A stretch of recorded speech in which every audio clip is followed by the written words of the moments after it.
Hey YouTubers, I got out a little old David Bradley, I guess you'd call it a 7S. It's the same height as a 7S, but it's got that Oddball interim recoil with the squared off points plate and main bearing plate.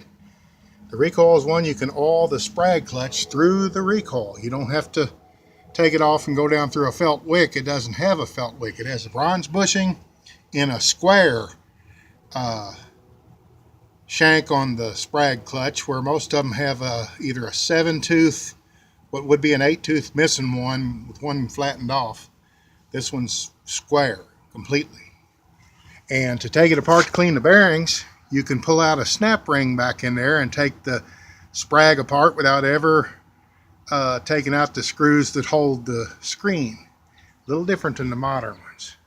And that poor old tank, the bottom was gone on it. So years ago when I had it the first time before I traded it to James Hughes, I sweated plumbing solder and had to put a piece across the bottom, but I did pretty good. I have decent luck with soldering if I'm not tired and run down. You can barely read the VID of David Bradley up there. It was on an old cultivator. It's been kind of pieced together, you can tell. At one time it must have had a pulley slipping because it's got a gouge in the crankshaft. Playing detective here a little bit. This piece of the nomenclature and the shrouding piece there is not for this motor, but I needed the funnel air around it because when I got it, it didn't have that piece. And if it does start up, it's probably going to smoke, because these tanks, I always put a little bit of oil in them after I completely drain them and blow them out with air, so the tanks won't rust from the inside, because my basement is damp and they sit on a shelf down here. Plus I don't want any gas in them.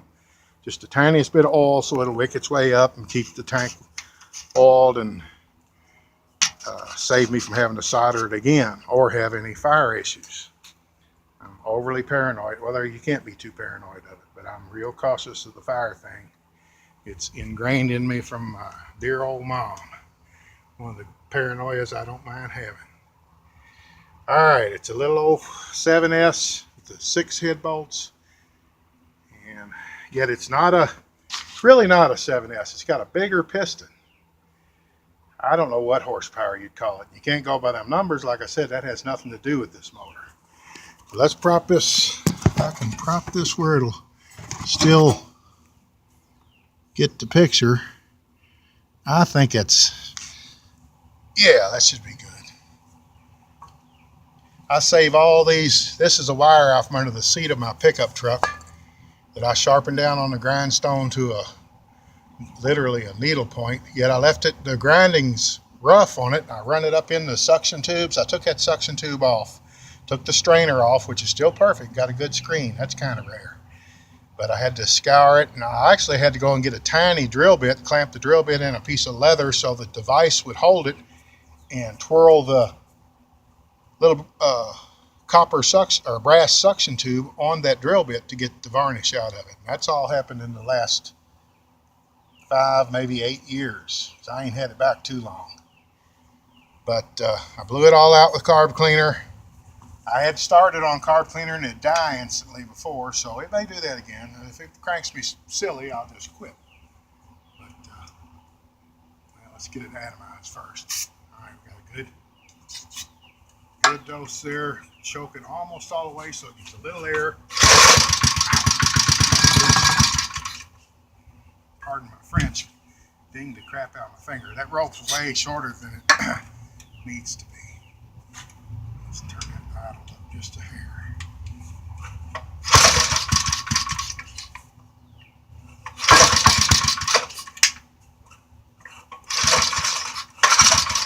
Come on, Bessie. I don't have a clue what to.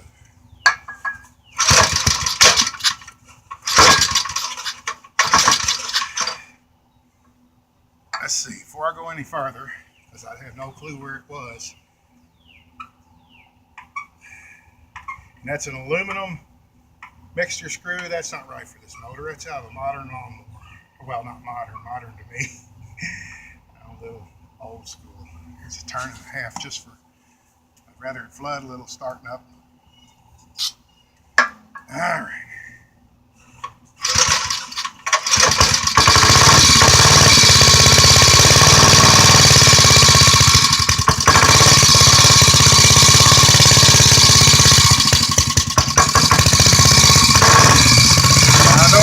normal, no doubt about it. It's like chainsaw gas. If you consider 30 weight motor oil with a little dribble of gasoline.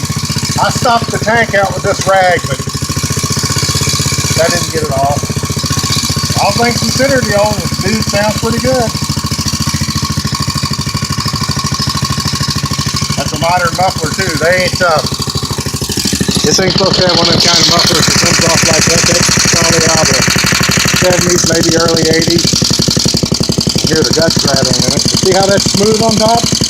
Some of those smooth ones are real old, and it's never had the limiter broke off. Every time when I was a kid with mini bikes, I'd think, oh boy, let's break that little limiter off. We'll really go faster. It didn't make enough difference to speak of.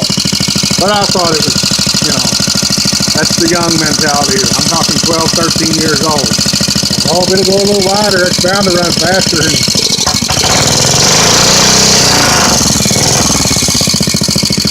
all right, let's do the old. This don't mean nothing. This and 50 cents won't get you a cup of coffee, but I did used to like to get them down and see how slow they'd idle.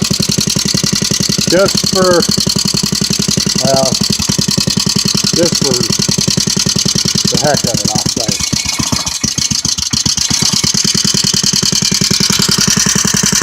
That's pretty slow. I swear when I get messing with this stuff like this, I get just like a kid again. Because this is the very stuff I cut my teeth on when I was young.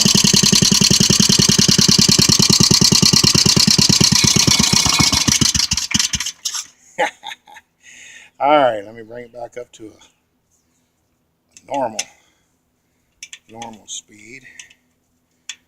Yeah, if you go any farther, you can lift the throttle blade plumb out. A lot of these I've had are so daggone bowed that you have to put 2 or 3 gaskets and grind off part of the gasket or grind off part of the aluminum.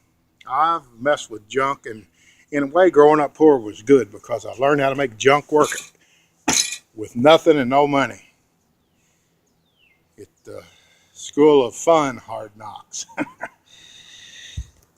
But there it is. This is on John Wade on YouTube. It'll be on a bike one of these days cruising around. I went out riding earlier on this one and did a video, but after I got home and watched it, I didn't too much like my video, so I may do another one later on tonight. Thanks for watching. I'll see you on the videos. Bye-bye.